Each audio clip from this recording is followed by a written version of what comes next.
welcome back. Today we have something special. The group is going to die in a whole new way. We talked about it a little bit before when we did like the 2025 update. This is now Darkest Dungeon, and all of my players are about to suffer as I have suffered. Eh. Yeah, and all of that time, I failed to ever actually play Darkest Dungeon. I even have it downloaded and failed to play it. So I'm going. I have a total of 10 minutes played. Good. I don't even know what it's about. This is good. I have some time played on it, but it's probably more than the other people, except I Matt. I just assume the title explains it all. Oh well, yeah, obviously most of that. I have a total of 2 hours. It's a dungeon. That is dark. It's out there. The darkest one. All right, so to set the scene, you all are adventurers. You are being called here by a manor lord who has gone missing. He has extended an invitation for you to come to his hamlet. Something has happened within his manor, and it has unleashed this almost plague type abomination onto his land. So you all will be invited to the Darkest Dungeon. Yay. As you guys arrive, you notice that so you guys will arrive by a stagecoach. As you all arrive by the stagecoach, you notice that the land itself seems twisted and dark. What was once just normal trees almost look like evil, wicked oaks. The road itself is cracked with some type of red ooze coming from the ground itself. The sky even seems to be far more red than it should be as you descend over the landscape and see this little hovel down at the base of a very large hill. As you continue on down, you get to see the giant landscape in the background that shows off at the very tallest point what looks to be a ruined manor. But you all know, because the manor lord has been gone for too long, you don't assume. So why would the manor look in such a disrepaired state with only a couple weeks have passed when it looks to be almost completely disheveled? You guys travel on down to what is called the Hamlet, and this is what you see.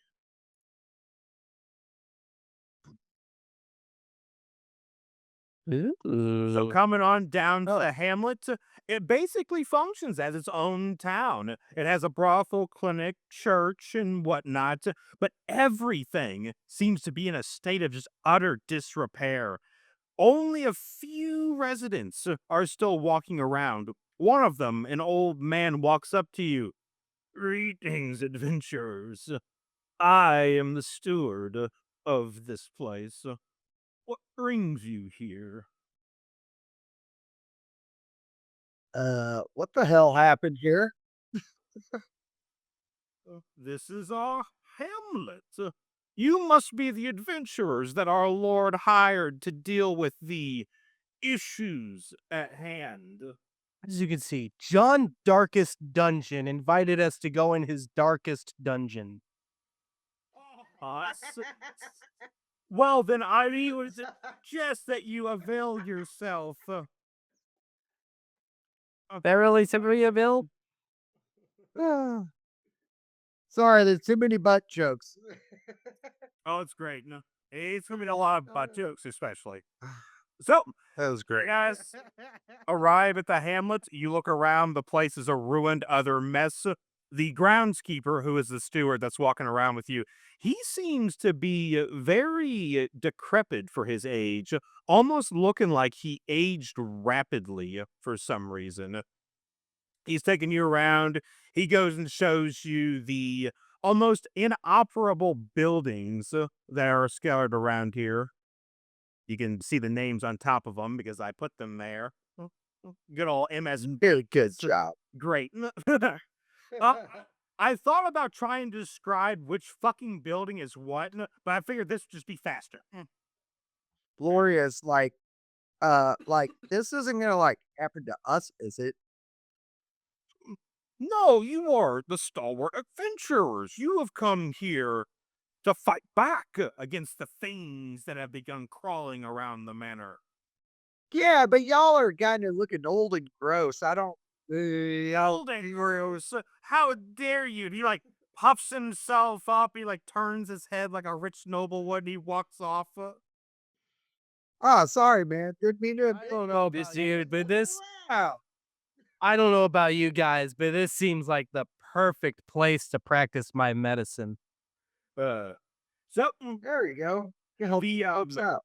the steward, groundskeeper, whatever you want to call him, hands your party 3,000 gold.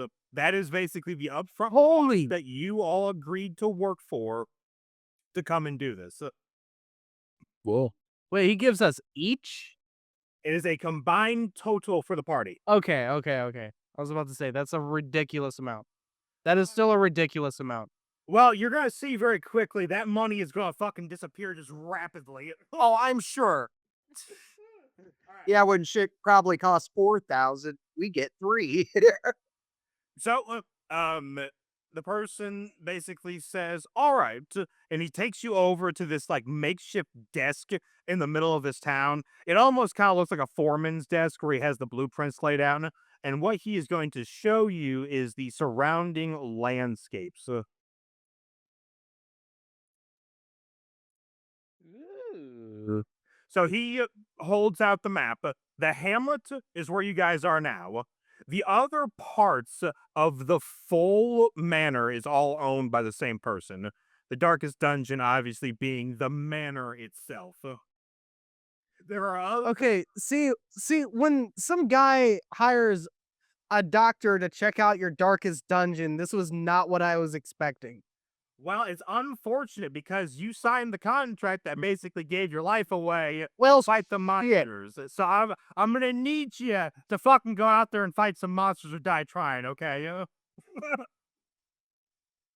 But yes, so because we are going to do more or less like a quick run through to show you how everything works, the only place you are allowed to go is the ruins. Congratulations. And now the old man is like, and over there, and he points to a person who has fully, and I mean fully, set up shop. You will buy your wares from our merchant over there. I would suggest you stock heartedly. Definitely zoom out so you can see the full thing. All right. And here we go. So, every time before you enter a dungeon, you are given a choice of what to purchase. There is food, shovels, anti-venom, bandages, disease rid, keys, holy water, laudanum, torches, and don't fucking worry about the other two. I think I'm gonna worry about the other two. You definitely, there is no fucking way, because both of those are in the game DLC, and they are both fucking harder than the base game. So we're not even gonna worry about them. You all die. Is like dark vision gonna help very much? Or is that something I should be concerned about? So dark vision will help you. The problem is you still want your torchlight to be high. So in a dungeon, you have to expend a torch to light up a hallway. If you're So what if I have the cantrip light? it would still cost a torch. What? Yes. It is that dark that magical light doesn't work. Really? Yes. So I should have. So what you're telling me is I should have picked a different cantrip. Correct. Yeah. Yes, like a different game. Do so now. All right, I'll just set a firebolt. Correct. More light, but a different kind. Yes. Or here, I'll look at the list of cantrips, see if there's something better. Anyway, what were you saying about the torches? So the torches, even if you guys can see in the dark, the torches are to keep the monsters at bay. The darker the light becomes in the dungeon, the stronger, faster, more aggressive, and more dangerous the monster fights become. Mm-hmm. So if you ever let your torchlight get to 0, to give you an example, a monster's ability to crit you, ambush you, and otherwise murder you goes up by almost triple. You need food to survive. Every time you guys were to go through and do like a camp or hit a hunger check, you get hungry as you're exploring the dungeon, you must consume 4 food. If you guys do not have food, you will starve, take damage, and take stress. Interesting. Shovels remove obstacles and have interactions with curios. Blood or the anti-poison, the bandages, and the disease all get rid of diseases, heal your bleed, heal your poison. They also basically do interactions with different curios. Keys are keys, figure them out yourself. Holy water can either give you a buff for one battle or can be used to interact with curios. The laudanum can give you some stress relief, but it comes at a cost. And then the torches are torches. I would recommend taking at least 4 or 5 of them to start. And How long do they last? a torch lasts 1 hallway. Oh. Mm-hmm. It's sporadic. I do regularize to be that. Basically, you'll understand what I mean by hallway when we get into the map, but basically, one stretch of hallway is 1 torch. 1 torch refuels 25% of your full light. I would recommend not letting it expire unless you all want to fucking die. But if you get to a point where you're feeling comfortable and you're top of your chest a little bit, you're feeling good, in the dark, you do find triple the money. Okay. So there is kind of like a balancing act. Do you want to Yeah. be safe or do you want to be fucking rich? Figure it out. Interesting. You guys, So let's go like 50-50. We'll buy like 6 torches. Yeah, that'll cost $400, right? Or how much would 6 torches? calculator. But yeah, this is house covered up the house because I could go. 6. I gotta keep in mind this is Darkest Dungeon gold, not D&D gold. Correct. It's different. All right, so if you guys get an 8 count of rations, it'll be 600 gold.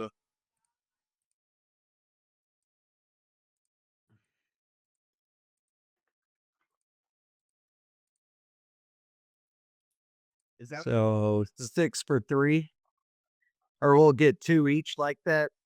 correct? And There's basically, how 6. it works is y'all consume 1 food ration per hunger check or camp. In this first dungeon, it's basically the tutorial. There is no camping. So if we were to get It Yeah, so if you were to get 2 hunger checks, you'd be fine. 3 hunger checks, you're gonna fucking starve and take damage and stress. Or I have to spend a spell slot. Or you have to spend a spell slot. What is stress? Because I saw that as a stat. Yes. I was because I was considering being a bard, but then I think it said something like you can use your stress to heal people. Yes, so stress is the penultimate, basically, status effect of Darkest Dungeon. As you go through dungeons, as you fight enemies, as you interact with curios, you will take or relieve stress. Stress is basically a bar of 4 points. When you take 4 points of stress, you get a disabling disability. That can come in a whole range of things. And by debilitating, I fucking mean you may skip your turn, you may punch your partner in the face, you may scream out and alert the entire dungeon that you're there. It depends on how bad it is that you roll and how bad it is. Take 8 points of stress and you have a heart attack and die immediately. Oh my. Okay. So yes, recovering stress may be important. yay. All right, so 2 food each, guys. I'm good with that. So I need a stress. Gosh damn. Then we have 2400 extra, so you want to do 300 and get 6 torches? That sounds good to me. And that way, even if like we don't have to use them all up, we can try the challenging stuff. a little bit. You want to, yes. What else should we get? You guys have Bandages? 200 left. Say what? Do we need shovels? Do we need at least one or two of those? Shovels do remove obstacles. If you do not have a shovel and you try to remove an obstacle, chances of you taking high stress and high physical damage is very, very high. You want to do that? Get one or two of those? Murder. How many you want, Bill? 2? Yeah. That's 500 more. Damn. 1,600 left, guys. What else? I love it. It's so fast. It just fucking poof. And the prices look cheap until you start. That's how they fucking get you. It's like, hey, it's only 75 gold. And I got 3,000. Yeah. But I need fucking 10 of them to get through a dungeon. So yeah, it get that way. All right. So just so you all are aware, to help you make an informed decision, besides food and besides the laudanum, every single other item can be used to interact with a curio that will result in something positive or negative. Positive could be a buff, positive could be gold, negative could be a debuff, or it could be something that sticks with you forever. It kind of is like that. So there is nothing wasteful about purchasing at least one of something. I would recommend don't do 10 of something, as you might not run into that many curios that need it. Well, I don't know. You guys just want to get like one of everything else? I don't know. How useful, how much are the bandages gonna, are they for healing or are they for patching up? If we're bleeding. You can use them for healing, and you can use them for interactions with curios. Can't you also use them to stop bleeding? Yes. Okay. Bandages are probably important to have then. Because I remember bleeding is a status effect that can happen It is. if you're too wounded. And getting And that'll leave us with $1,000. If it's that important. How many do you want?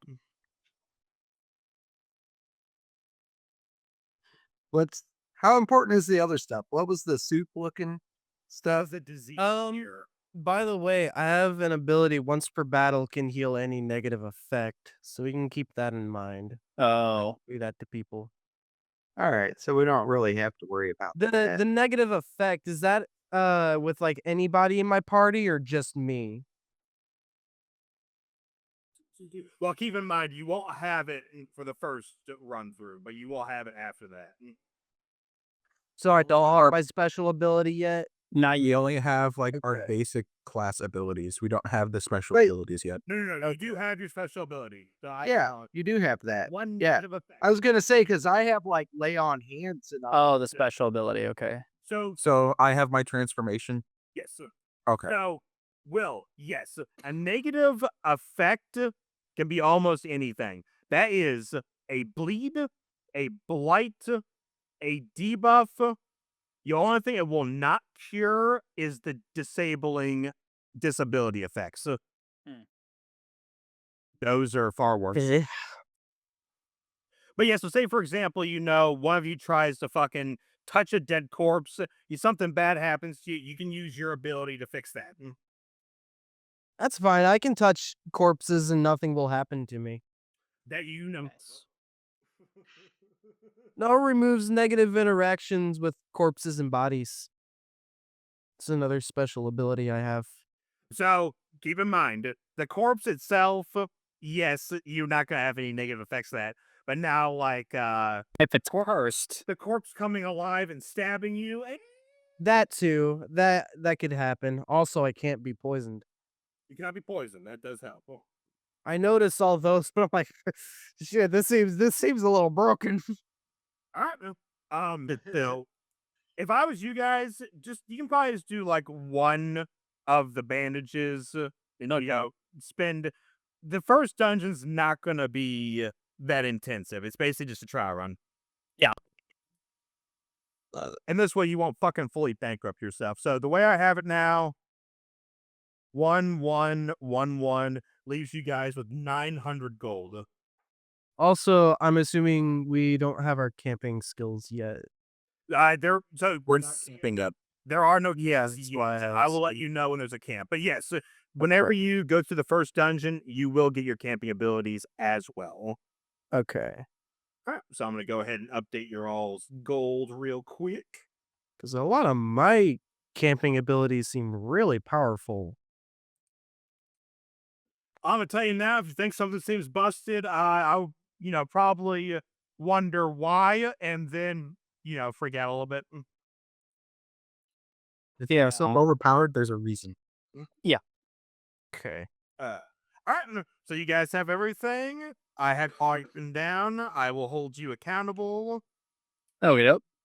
And let's get into it. So, the groundskeeper points you all up towards the ruins, and now it begins. Before we start, we should probably go through and tell everybody what we're playing. Yes, go ahead. I'm playing Havel, and I'm playing a druid, but my subclass is the Abomination from Darkest Dungeon. And my race is an Asimar. Good boy. I Yeah, you I am Billy Boy. I am Gloria Drake. She just some dumbass cleric chick come in here and whoop this castle up. No, but good. So cleric is playing a best.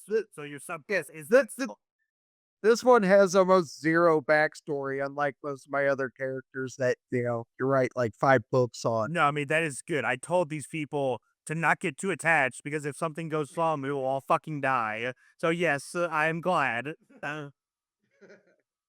Zion. I didn't give my character a name. They don't need a name. I am playing. Hey, Zion. Good job. Little he cares about his. I am playing a Hellion Barbarian. I'm playing the Desert Beast Folk from the Fool's Gold stuff that we've been using. Specifically, I've themed them after a scorpion. And the idea behind this character, just like Bill, there is no backstory, but there's a little bit of theming behind this. The Bloodlustful. They just love combat, and they just love to attack, which is why they're a Hellion Barbarian. They just attack, attack, attack. That's it. Will. I am a plague doctor wizard that goes by the name of Hans. And he is very excited to practice his medicine here. Good, as he should be. And in the game, this is actually kind of what draws people in. You get a bunch of weirdos that you can choose from as characters, and they are here for all selfish reasons, Oh, yeah. Only 2 people come with, virtuous reasons. Oh, And I'm going to tell you right now, they should definitely not have come. The shit that they went through was a lot. yeah. All right. So now we're going to get into it. I have already rolled up your first dungeon. So let's begin. Let us be in. Let's begin. So what constitutes a hallway here? Just one line? One line. The lines can be various different lengths. You don't have to have, short lines. They could be twisted. They could be turning. Basically, it is just from room to room. That is your hallway. That's a torch. And as you guys come in, your torch is fully buffed with 100. Yay! All right. Training wheels, guys. Well, so you do always start with full torch. Like you're pulling a torch out and you have 100 at start. All right. Over it. Now, I'm going to pick a random person, blah, blah, blah. Billy, give me perception. I don't want to. Well, it's too fucking bad, ain't it? Do it. Oh, wait. Yeah, I kind of do want to. Oh, shit. Oh, no. All right. So, First roll of the game. I was so excited, too, because I'm like, oh, wait. Yeah, I have a +6 on perception. This is a good perception. all right. So normally I'm going to pick on one of you. I'm going to spread it evenly out to give me perception rolls. If you do well in a perception, you get a chance to scout a hallway in a room. If you do really well, like say for example 18, 19 or a crit, you scout multiple rooms. Nice. Bill's blind as fuck, so he ain't scouting nothing. So you guys did to advance. And unfortunately for you all, don't you don't get very far before you run into a battle. Row, Shaggy. Wow. So you guys get about halfway through a battle, and battles can take place in hallways, in rooms, basically anywhere. The only place it cannot take place in again is if you were to leave a room and then come back. That room will be marked completed. You cannot get another battle in a completed room. Okie dokie.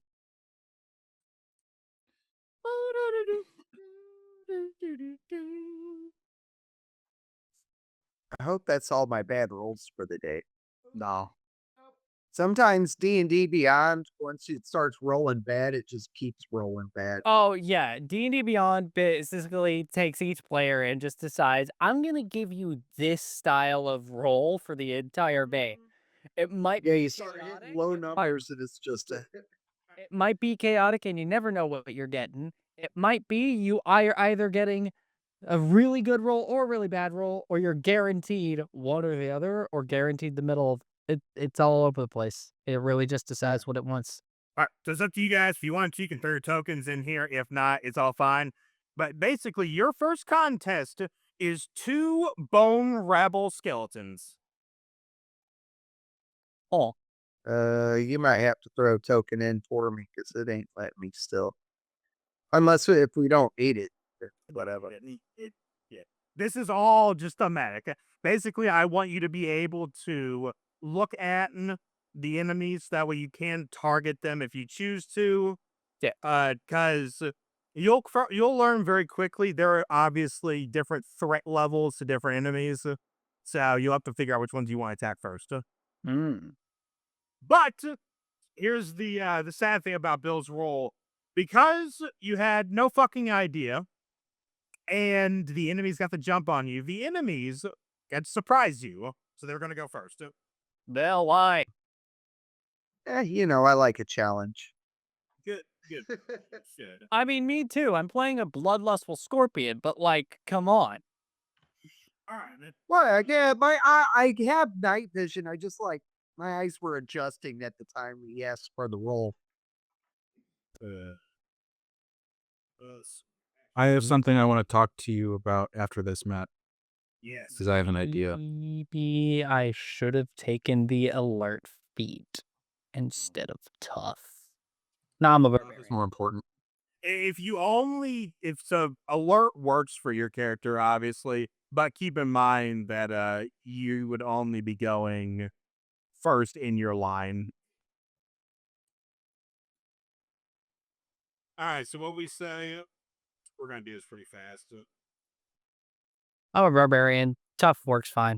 There's a fucking druid. Here's a retarded looking druid. What the hell? Oh, That's what? That's weird. I like the post one better. It's like a top-down view. That looks even weirder. They don't understand gravity. Why is he balding? All right, hold on. We'll fix this. Hold on. All right, there's your druid. He looks like he really doesn't want to fucking be there today. How many people ask for their night hero to have an extremely receding hairline? Oh man, there's the cleric. It's fucking just. Oh man. I like where it works. This is perfect. Yeah, I want my hair to look like an island. And then let's see here. Wow, A wizard. man, Plague they doctor. don't have shit for Just grab a normal doctor. I mean, Grab a doctor. Doctor Who. Or a wizard or a sorcerer. All right, well, here we go. Merry Christmas. Thank you guys for checking out today's video. We post videos every Monday, Wednesday, and Friday for more glorious D&D content. Please like, comment, subscribe, throw it all down below. We always appreciate it, and we will see you guys next week.